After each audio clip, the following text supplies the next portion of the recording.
Assalamualaikum warahmatullahi wabarakatuh. Kembali lagi pada sejarah kebudayaan Islam.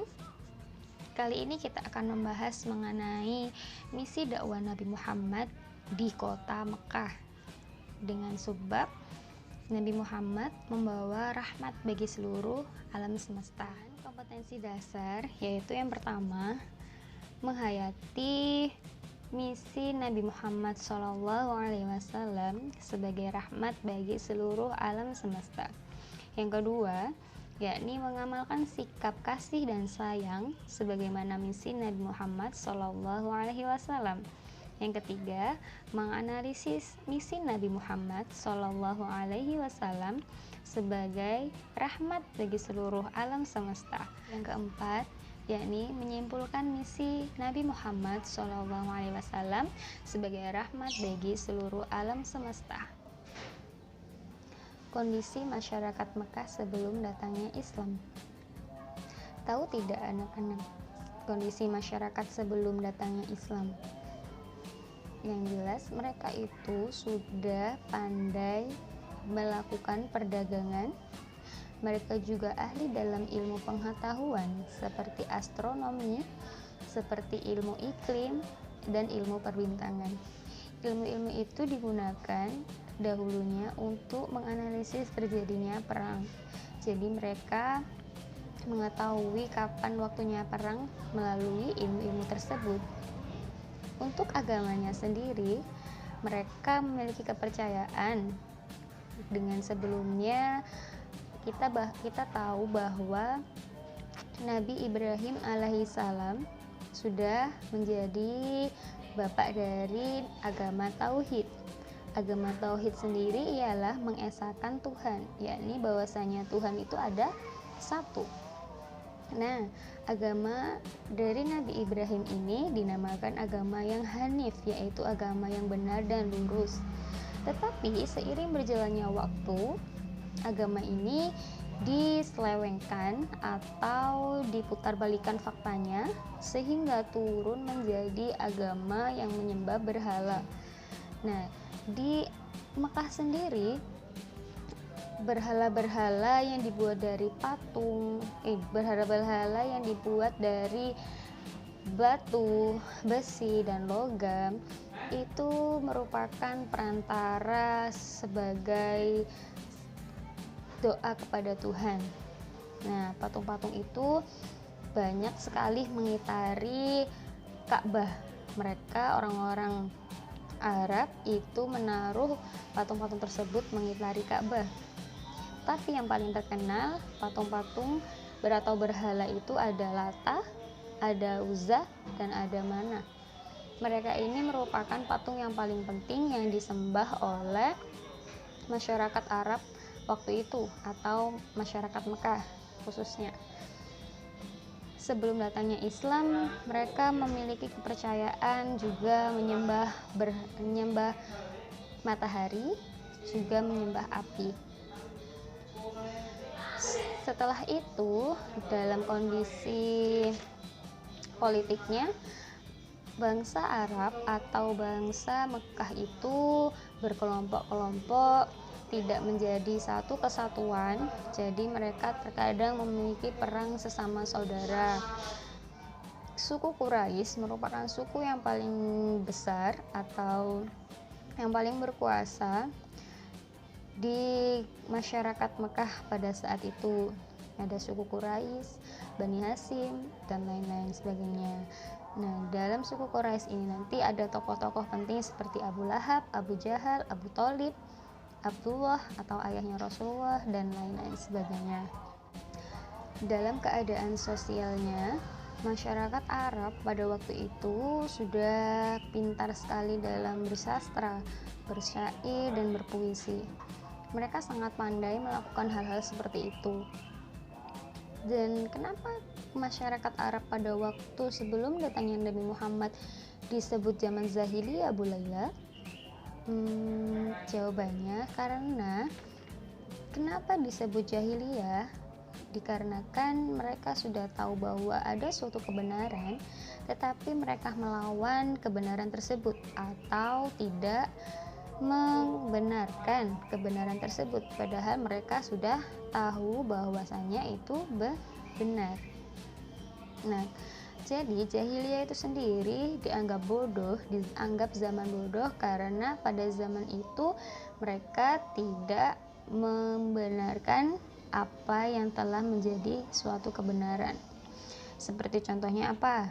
Membunuh anak perempuan. Nah, membunuh anak perempuan ini mereka tahu bahwa itu salah, dan tetapi justru dibenarkan oleh mereka, dianggap bahwasanya anak perempuan ini tidak tidak bagus dan tercela. Jadi mereka lebih menyukai anak laki-laki. Itu suatu sikap kejahilan atau kebodohan. Kelahiran Rasulullah Shallallahu Alaihi Wasallam. Abdul Muthalib, yakni kakek dari Rasulullah Shallallahu Alaihi Wasallam, memiliki putra yang bernama Abdullah, dan ia menikah dengan seorang perempuan yang bernama Aminah. Dua orang ini merupakan orang tua Rasulullah Shallallahu Alaihi Wasallam.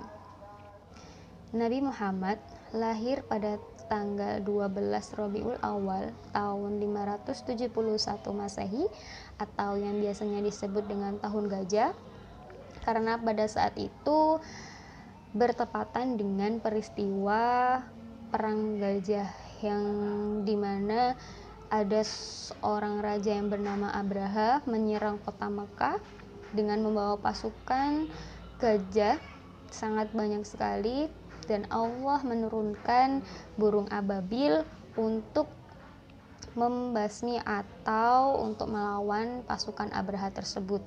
Nah, bertepatan dengan lahirnya Rasulullah Shallallahu Alaihi Wasallam.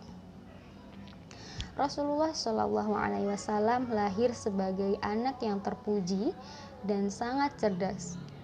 Nama Muhammad dikasih atau diberi oleh kakeknya yang bernama Abdul Muthalib dengan arti terpuji, bahwasanya ia ingin anak tersebut kelak ketika dewasa menjadi seorang yang terpuji. Dan benar sekali bahwasanya Nabi Muhammad SAW merupakan Rasulullah atau kekasih Allah, manusia terpuji sepanjang zaman. Nah, Rasulullah sendiri sebelum diangkat menjadi Rasul banyak mengalami kejadian-kejadian. Yang pertama, yakni pembelahan dada Rasulullah. Pada waktu itu Malaikat Jibril datang kepada Rasulullah atas perintah Allah untuk membelah dada Rasulullah, membersihkan hati Rasulullah, di mana Malaikat Jibril itu membersihkan perasaan yang buruk atau sifat-sifat yang buruk dalam hatinya Rasulullah tersebut. Hati Rasulullah dicuci dengan air surga, kemudian dimasukkan lagi, dan Rasulullah merupakan manusia yang maksum atau terjaga dari dosa. Rasulullah sendiri setelah mengalami pembelahan dada, dia merupakan anak yang sangat cerdas, anak yang sangat sopan santun, anak yang sangat berbakti kepada orang tua, karena setelah ditinggal oleh ayahnya sejak masih dalam kandungan dan ditinggal ibunya setelah melahirkannya, kemudian ia diasuh oleh Halimah dan diasuh oleh pamannya Abu Thalib. Dia sangat menghormati orang tua. Dia merupakan sosok yang mandiri. Nabi Muhammad sendiri ikut berdagang dengan pamannya Abu Thalib ke berbagai negara, salah satunya yakni Syam. Nah, sejak kecil atau sejak remaja, Rasulullah itu sudah sangat mandiri. Rasulullah sudah sangat mempunyai jiwa-jiwa yang menjadikan dia itu layak untuk menjadi seorang nabi. Pada saat Rasulullah berusia 40 tahun, Rasulullah seringkali bertahanus atau berdiam diri di Gua Hiro. Pada tanggal 17 Ramadan atau 5 Agustus 610 Masehi, Rasulullah mendapatkan wahyu pertamanya, yakni Quran Surat Al-Alaq ayat 1-5. Dengan datangnya malaikat Jibril yang membawa wahyu dari Allah, Rasulullah diajarkan untuk membaca Iqra, yang berbunyi, yang artinya bacalah. Rasulullah tidak bisa membaca. Malaikat Jibril berkata, Iqra. Rasulullah tetap tidak bisa membaca. Kemudian malaikat Jibril mengatakan, Iqra bismi rabbikal ladzi khalaq. Bacalah dengan menyebut nama Tuhanmu yang menciptakan manusia. Kelengkapan dari Quran surat Al-Alaq yang diturunkan pada waktu itu yakni A'udzubillahi minasyaitonirrajim. Bismillahirrahmanirrahim. Iqra bismi rabbikal ladzi khalaq. Khalaqal insana min 'alaq. Iqra wa rabbukal akram. Alladzi 'allama bil qalam. 'Allamal insana ma lam ya'lam. Ketika turunnya ayat tersebut, maka Nabi Muhammad sudah dijadikan Allah menjadi nabi dan rasulnya.